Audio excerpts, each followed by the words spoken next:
Seguimos aquí en Modo País y ya vamos a nuestra primera entrevista de la mañana. Tenemos con nosotros a Mónica Botero. Ella es candidata, como ustedes ya saben, a la vicepresidencia por el Partido Independiente. Le damos los muy buenos días. ¿Cómo estás, Mónica? Buen día, ¿cómo están? Bienvenida. Bienvenida. ¿Cómo vienen estos tiempos, así a tan poquitos días de las elecciones? Y bueno, vienen primero con mucho kilometraje. Hemos recorrido el país 2 veces, Mieres por su lado, yo por el mío, ahora los dos juntos, conversando con compañeros y apoyando a los candidatos de los departamentos, y después con una gran esperanza, ¿no? El gran desafío que tiene nuestro partido es lograr un crecimiento significativo.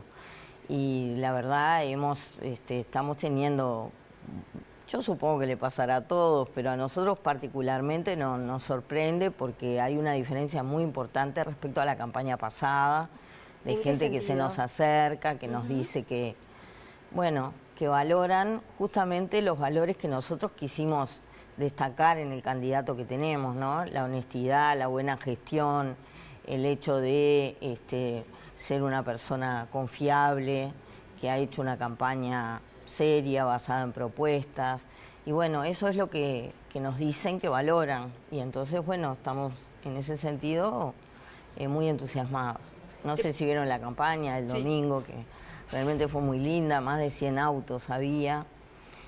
Se nos cortaba de a pedacitos y esas cosas que pasan, pero realmente con mucha alegría, mucha energía. Te pregunto porque, bueno, evidentemente ahí hubo gestiones muy llamativas, como la de Mieres en el Ministerio de Trabajo, la tuya en el área de género. Sin embargo, ustedes han hecho un gran énfasis en lo que tiene que ver con la pobreza infantil, como gran eje de la campaña. Decime si estoy equivocada, si va por ahí el eje principal. Sí. Sin ninguna duda que no es el único, pero sí hemos dicho que para nosotros la reducción de la pobreza infantil a la mitad en los próximos 5 años es una prioridad. Un 50% es la intención de ustedes. Exacto, entonces. O sea, quisimos plantearnos un objetivo que fuera medible y conseguible y, bueno, como ustedes saben, la pobreza infantil en Uruguay es el doble de la pobreza general del país. Estamos en un 8 y pico, 9% de pobreza para todo el país, pero entre los niños anda entre el 18 y el 20%. Esto es un compromiso que tiene que ver con, de alguna forma, es la gran semilla de todo el resto de las políticas sociales. Ahí está la respuesta y, bueno, el origen de un montón de desafíos en políticas sociales que se tienen después y que no sé si lo han visto en una pieza publicitaria donde, si bien hoy se habla mucho de ese tema y quizá todos los candidatos están hablando de eso, Mieres hace 40 años que lo dice, que fue cuando lo midió Juan Pablo Terra y lo analizó en los años 80. Eso desde ahí hasta ahora, sin responsabilidad concreta de ningún gobierno, ha sucedido. Hay quienes dicen los niños no votan. Yo no sé si es por eso, pero evidentemente no ha sido una prioridad. Aparte de que, yo agrego, la pobreza infantil, la pobreza de niños y niños, es la pobreza de unos 25.000 hogares, que es a donde queremos apuntar, que son en su enorme mayoría hogares con jefatura y a cargo de mujeres solas, jóvenes. Sí, pero por ejemplo, Mónica, te comento, ayer conversábamos con el director del INJU, Aparicio Sarabia, que él decía que muchos, que ellos están alarmados por la deserción de los estudiantes y que, por ejemplo, ellos ven que muchos abandonan porque no les es redituable el poder estudiar, algunos ni siquiera tienen para el boleto. Entonces, entre pagar el boleto para ir a estudiar o para comer, prefieren comer y muchas veces ni siquiera llegan a fin de mes. Cuando vos decís pobreza infantil, reducirla al 50%, ¿cómo? Bueno, en nuestro programa está, a veces no queremos aburrir, pero de lo que se trata es, primero, identificar a esas 25.000 familias que están en todo esto que planteamos hacer. No vamos a empezar de cero, porque ya hay un montón de avances y de cosas y de programas que se están haciendo. Justamente Aparicio es compañero mío en el MIDES y conozco el trabajo que se ha hecho tanto con jóvenes como con primera infancia, también en MIDES con el programa Uruguay Crece Contigo. También hay programas en INAU, hay programas en INAU por 2 lados, porque tiene lo que hace con los niños un poquito más grandes y también lo que hacen los centros CAIF. Nosotros mismos creamos en este gobierno, nuestro diputado Iván Posada, el Fondo Infancia, que justamente se creó para poder monitorear y coordinar todos los programas infantiles que hay, más otros que tienen que ver que vamos a crear. Por ejemplo, un plan de empleo específico para mujeres jóvenes con niños pequeños a cargo y a su vez, para que esas mujeres puedan salir al mercado de trabajo, duplicar, hacer de tiempo completo los CAIF. ¿Y dónde trabajarían estas mujeres? Bueno, se crean planes de empleo de estímulo. Eso, por ejemplo, puede salir de exenciones tributarias a empresas, pueden salir de un escalamiento, por ejemplo, de la Ley de Promoción del Empleo, que ya se salió en este gobierno y que daba ventajas a las empresas que contrataran mujeres, era el doble de ventajas que si contrataban hombres jóvenes y mayores de 45. Hay instrumentos para generar empleo, por ejemplo, generando créditos o transferencias no reembolsables para emprendedoras, programas de empleo, por supuesto, son programas que pueden ser al principio de empleo protegido y después de acuerdo con empresas, escalarlos. Esos planes pilotos en el MIDES ya se instrumentaron en este periodo. Pero además hay algo importante que también planteamos en los últimos días y que fue cómo financiar este proyecto que va a estar focalizado en esas 25.000 familias y que es a través de un bono social. ¿Una transferencia? Es un bono social. Nosotros estuvimos conversando para que nos asesorara técnicamente el presidente de la Bolsa de Valores, Ángel Urraburu, y entonces lo que él nos sugirió fue proponer la emisión de un bono social. Esto es, un bono por una determinada cantidad de dinero. Esto no lo inventamos nosotros, se hace en otros países. Son bonos de sostenibilidad. Hay bonos verdes. El BID está promoviendo en algunos países los bonos de género. Ahí va. Es como un bono sería de inversión, un bono para exacto, combatir la pobreza infantil, para un bono que se niños, un bono infancia. Exacto. Entonces los inversores o los pequeños ahorristas que compran bonos del Tesoro, que compran bonos, invertirían en ese bono y ese bono junta a un fondo una buena cantidad de dinero que se emplearía en ese plan, que por supuesto es monitoreado, se rinde cuentas, se mide el impacto social, etcétera. No, y lo que decías, está basado también en otros modelos que se utilizan en diferentes partes del mundo. La duda que me queda ahí es de cuánto consideran ustedes que debería ser esa inversión, porque Delgado, por ejemplo, habla de 200 millones de dólares, el Frente Amplio plantea medidas que estiman en 130 millones de dólares anuales. ¿Ustedes en dónde están parados? Todavía no está medido exactamente porque hay un montón de cosas que, dependerá de variables. Los técnicos tendrán que evaluar, pero está en los 200 millones, sí. Un bono puede cubrir eso, prácticamente esa cantidad, y te permite, al lanzarlo inmediatamente que empiece el gobierno y que podamos negociarlo, ¿no?, con otros partidos que todos han expresado su acuerdo, se negocia y se puede lanzar inmediatamente. Tú no tenés que esperar a que venga la discusión presupuestal, a que va a entrar en vigencia el 1 de enero del 26, un nuevo presupuesto, y que además tenés que estar de alguna forma tironeando de la manta con otros programas y con otros ministerios en el Parlamento que también van a querer este tipo de...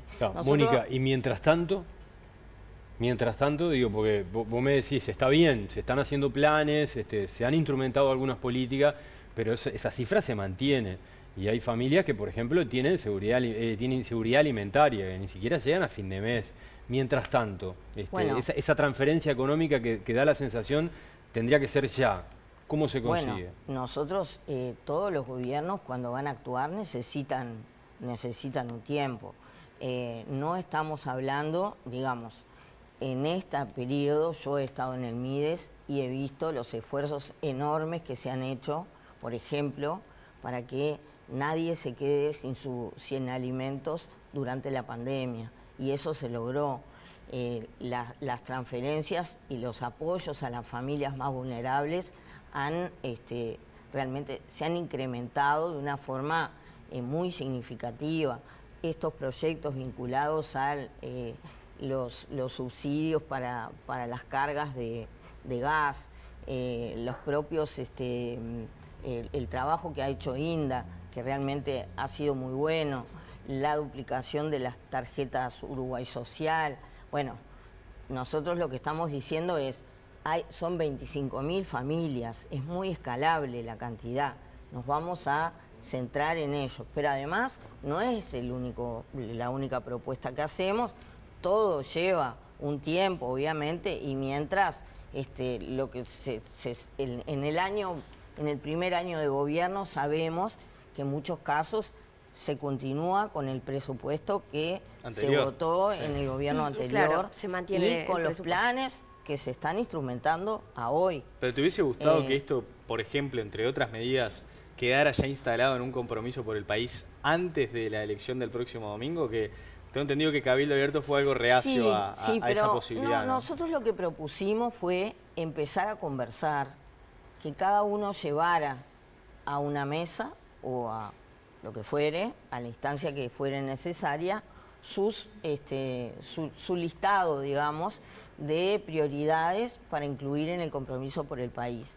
Y ya empezar a intercambiar y a ver cuáles cada uno logra incluir y a intercambiar. Bueno, mirá, yo propongo esto, vos esto, pero ¿por qué estas dos cosas no? O sea, de lo que se estaba planteando era una especie de negociación, de ponernos de acuerdo a ver en cada uno qué quería meter para empezar a generar prioridades, empezar a hacer la listita, digamos.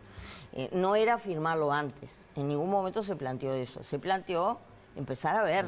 Claro, lo que pasa es que tiene su lógica aquello de que hasta ver con qué números queda la elección, cada partido después querrá tener su peso relativo en relación a los resultados de las elecciones.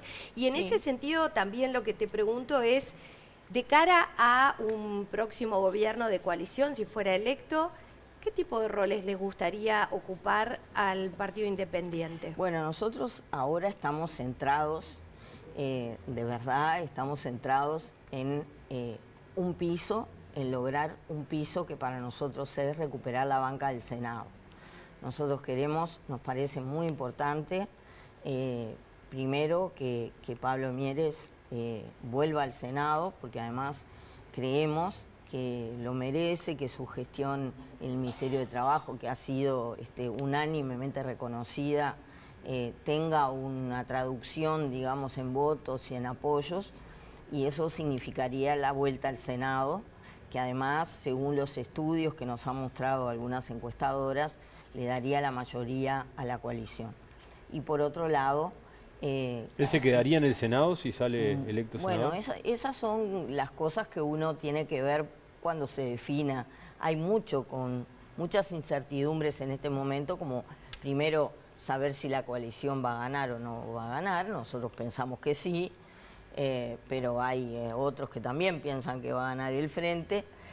Saber si nosotros llegamos al Senado, con qué peso electoral vamos a ser parte de la coalición. Hay un montón de cosas que, entonces, de verdad, nadie se está planteando otra cosa que hacer los mayores esfuerzos en estos 5 días que nos quedan por hacerle llegar a la ciudadanía pidiéndole que valoren una gestión que fue excelente de él, de los demás compañeros que estuvimos en el gobierno, pero principalmente de Pablo, llegar al Senado y lograr la mayor cantidad de diputados posibles como piso. No, eso sí, lo que dice Botero es cierto. Yo no conozco en estos 5 años que, por ejemplo, la gestión de Mieres haya sido cuestionada en el Ministerio de Trabajo. hubo varios secretarios de Estado que en varias oportunidades fueron cuestionados, incluso se les pidió su renuncia. Mieres, a pesar de que en determinado momento pasó por situaciones muy complejas, nunca se le pidió su cabeza. Y se puso al hombro la reforma de la seguridad social, que hoy de alguna manera también está siendo plebiscitada en la elección. Y también, bueno, a veces el presidente Sanguinetti, no sé si siendo presidente o después, decía siempre, ahora no se lo escuché, pero en una época decía mucho que los gobiernos también habría que valorarlos por lo que evitan y no solo por lo que hacen.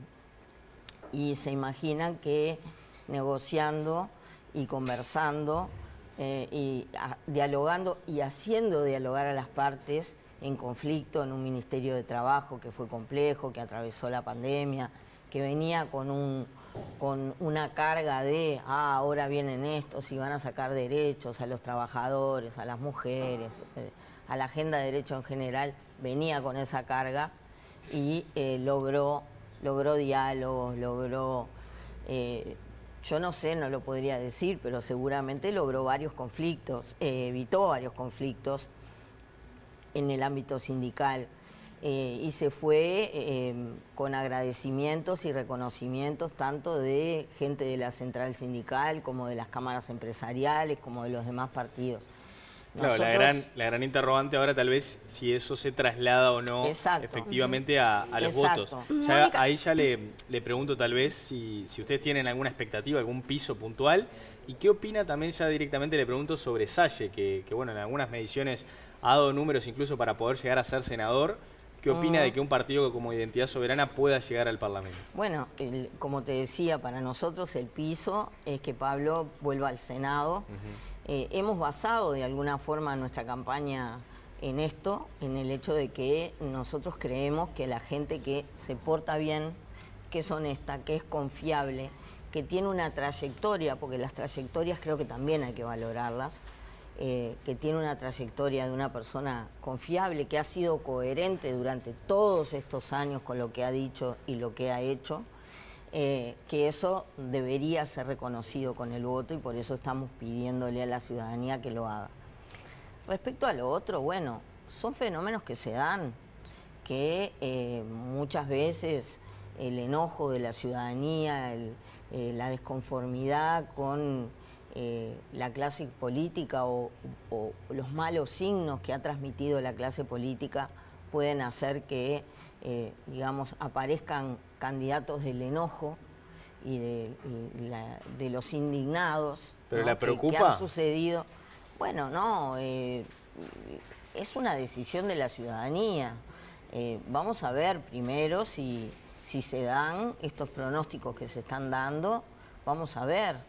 Y bueno, si la persona llega al Parlamento y respeta las normas de relacionamiento civilizadas, digamos, que se dan en un Parlamento o en cualquier ámbito donde se trabaja colectivamente, no hay de qué preocuparse.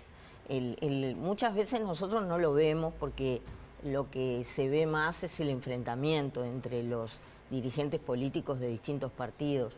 Pero la verdad es que el trabajo parlamentario es un trabajo en equipo, donde dirigentes de distintos partidos integran comisiones, pasan horas y horas, muchas veces negociando, viendo cómo producir alguna o negociación o un trabajo de rendición de cuentas a la ciudadanía, etcétera, y eso se hace en colectivo, en varios partidos. Hay mucha colaboración y bueno, esperemos que si esto se da, bienvenido.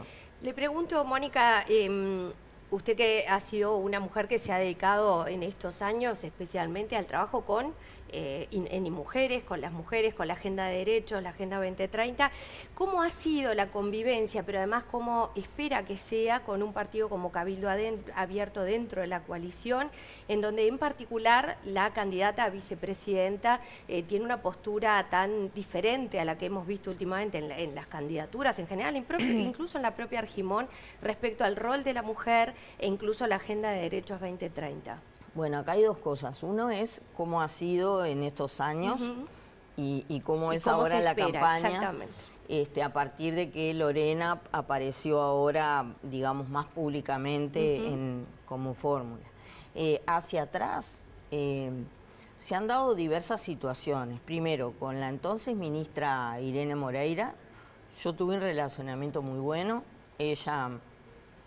Hay directivas de política pública en materia de vivienda establecidas en la ley 19.580, donde el Ministerio de Vivienda está comprometido a hacerse cargo de los subsidios de alquiler a mujeres que pasaron por situaciones de violencia, que hicieron su proceso y de alguna forma el Estado está obligado a reparar, y entonces eso se hace a través de subsidios de alquiler, y ella ha aumentado significativamente la cartera, digamos, de viviendas para subsidios, y me lo ha dicho desde el principio. Mirá que a pesar de nuestras diferencias, mi ministerio va a colaborar, porque obviamente los temas de mujeres yo te voy a apoyar. Estaban alineadas. Y de hecho lo hizo.